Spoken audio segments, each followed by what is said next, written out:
പറഞ്ഞാൽ ആർക്കും താല്പര്യമില്ലെന്ന് തോന്നുന്നു. അടുത്തയാളെ വിളിച്ചോ. Shanthadevi, second BSc, number 132. Next.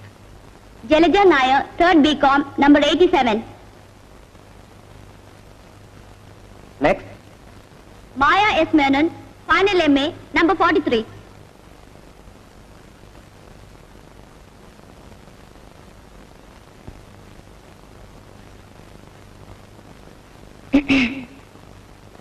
അന്തരാത്മാവിന്റെ ഏകാന്ത സുന്ദര ബന്ധുരനാഥ സംഗീതികയായി എന്റെ ദിവസ്വപ്ന പഞ്ചരം തന്നിൽ നിൻ മന്ദഹാസം കണ്ടു ഞാനുണർന്നു.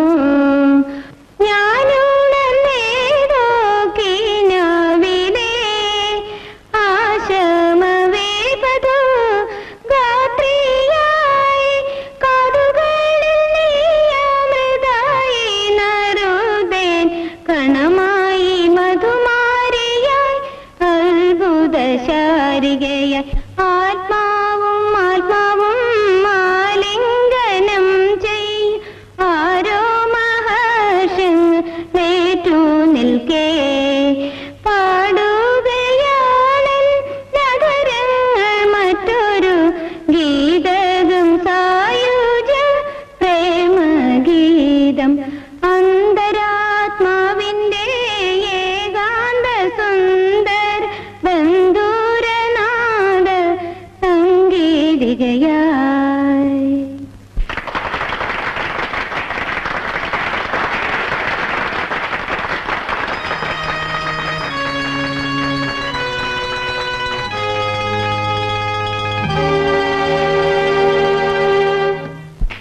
വൈശാഖൻ, കോമ്പറ്റീഷൻ ഒരേ ഒരു കുട്ടി മാത്രമല്ലേ ഉണ്ടായിരുന്നുള്ളൂ. ആ നിലയ്ക്ക് പ്രൈസ് ആ കുട്ടിക്ക് കൊടുക്കാതിരുന്നാൽ എങ്ങനെയാ? എന്റെ അഭിപ്രായം ഞാൻ അറിയിച്ചു കഴിഞ്ഞു. ഒരേ ഒരു കുട്ടിയുള്ളതുകൊണ്ട് മാത്രം സമ്മാനം കൊടുക്കണമെന്ന് പറയുന്നതിന്റെ ഔചിത്യം എനിക്ക് മനസ്സിലാവുന്നില്ല. കവിതയാണെന്നും പറഞ്ഞ് ഏത് ചവരനും സമ്മാനം കൊടുക്കുന്നതിനോട് എനിക്ക് എതിർപ്പാണ്. അതല്ല മിസ്റ്റർ വൈശാഖൻ, കഴിഞ്ഞ 2-3 വർഷമായി ആ കുട്ടി തന്നെയാണ് വിന്നർ. കൂടാതെ second in university level also. So what? എന്നാ പിന്നെ ഇഷ്ടമുള്ളവർക്ക് വിളിച്ചു കൊടുത്താൽ പോരായിരുന്നു?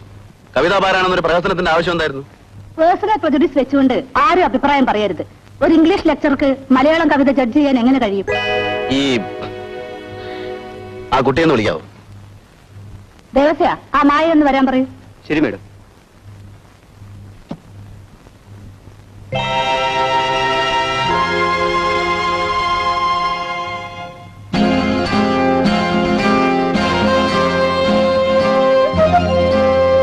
നമസ്കാരം. ഇവരിൽ പലർക്കും സംശയമാണ് ഞാൻ തന്റെ കവിത ചവറാണെന്ന് പറഞ്ഞത് വ്യക്തിപരമായ വൈരാഗ്യം കൊണ്ടാണെന്ന്. Personal prejudice. ഒരുപക്ഷെ ആയിരിക്കാം. I don't regret it. താൻ കഴിഞ്ഞ 3-4 വർഷമായി ഈ വിശ്വവിദ്യാലയത്തിലെ ആസ്ഥാന കവിയാണല്ലോ.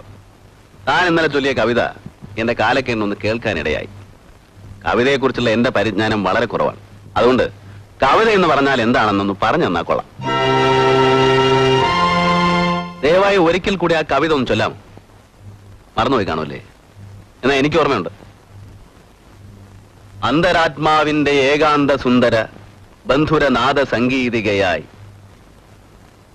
എന്റെ ദിവാസ്വപ്ന പഞ്ചരം തന്നിൽ നിൻ മന്ദഹാസം കണ്ടു ഞാനുണർന്നു. ഞാനുണർന്നേതോ കിനാവിലെ ആശ്രമ വേപഥുഗാത്രിയായി കാതുകളിൽ നീ അമൃതായി നറുതയൻ കണമായി മധുമാരിയായി അത്ഭുത ശാരികയായി ആത്മാവും ആത്മാവും ആലിംഗനം ചെയ്യും ആ രോമഹർഷങ്ങളേറ്റു നിൽക്കേ പാടുകയാണെൻ അധരങ്ങൾ മറ്റൊരു ഗീതകം സായുജ്യ പ്രേമഗീതം. ബൈറന്റെയും ഷെല്ലിയുടെയും കീറ്റ്സിന്റെയും ഒക്കെ പേരുകൾ കാണാതെ പഠിച്ചുകൊണ്ട് മാത്രം കവിത ഉണ്ടാവില്ല. മിനിമം അവരുടെ കൃതികൾ തർജ്ജമ ചെയ്യാനുള്ള ഭാഷാ പരിജ്ഞാനമെങ്കിലും വേണം. കയ്യിൽ കടലാസും പേനയുണ്ടെന്ന് വെച്ച് ആരും കവിയാവില്ല. ബ്രഷും പെയിന്റും ഉണ്ടെന്ന് വെച്ച് ആരും പെയിന്ററും ആവില്ല. മണിമാളികയിൽ കവിത ജനിക്കില്ല കുട്ടി. യഥാർത്ഥമായ ജീവദർശനമുള്ളവർക്ക് അത് സാധിക്കും. കവിത ഛന്ദോബദ്ധമായിരിക്കണം. വൃത്തതാള നിബദ്ധം. ഭാവഭംഗിയും രൂപഭംഗിയും ഒപ്പം വേണം. ഈ കവിതയിൽ ശബ്ദം മാത്രമേ ഉള്ളൂ. അർത്ഥമില്ലാത്ത കുറെ പദങ്ങൾ നിരത്തി വെച്ചിരിക്കുന്നു. ആശയശുദ്ധിയില്ല, ആവർത്തന വിരസത. ആശ്രമ വേപഥു. ആ വാക്ക് തന്നെ തെറ്റ്. ആശ്രമത്തിന് എന്ത് വേപഥു?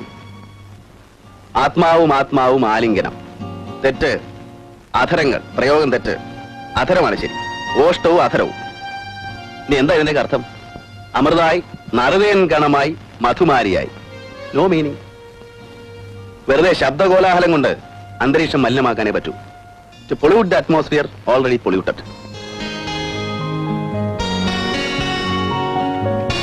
വെറുതെ അല്ല ചങ്ങമ്പുഴ പാടിയത് നാരികൾ നാരികൾ വിശ്വവിപത്തിൻ നാരായ പേരുകളെന്ന്.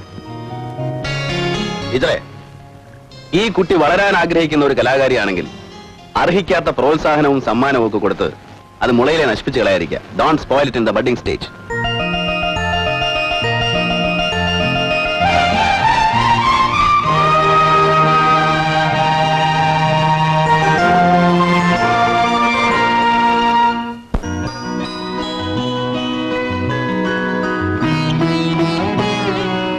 ബൈറന്റെയും ഷെല്ലിയുടെയും കീറ്റ്സിന്റെയും ഒക്കെ പേരുകൾ കാണാതെ പഠിച്ചുകൊണ്ട് മാത്രം കവിത ഉണ്ടാവില്ല. മിനിമം അവരുടെ കൃതികൾ തർജ്ജമ ചെയ്യാനുള്ള ഭാഷാ പരിജ്ഞാനമെങ്കിലും വേണം. മണിമാളികയിൽ കവിത ജനിക്കില്ല കുട്ടി. യഥാർത്ഥമായ ജീവദർശനമുള്ളവർക്ക് അത് സാധിക്കും. കവിത ഛന്ദോബദ്ധമായിരിക്കണം. വൃത്തതാള നിബദ്ധം. ഭാവഭംഗിയും രൂപഭംഗിയും ഒപ്പം വേണം.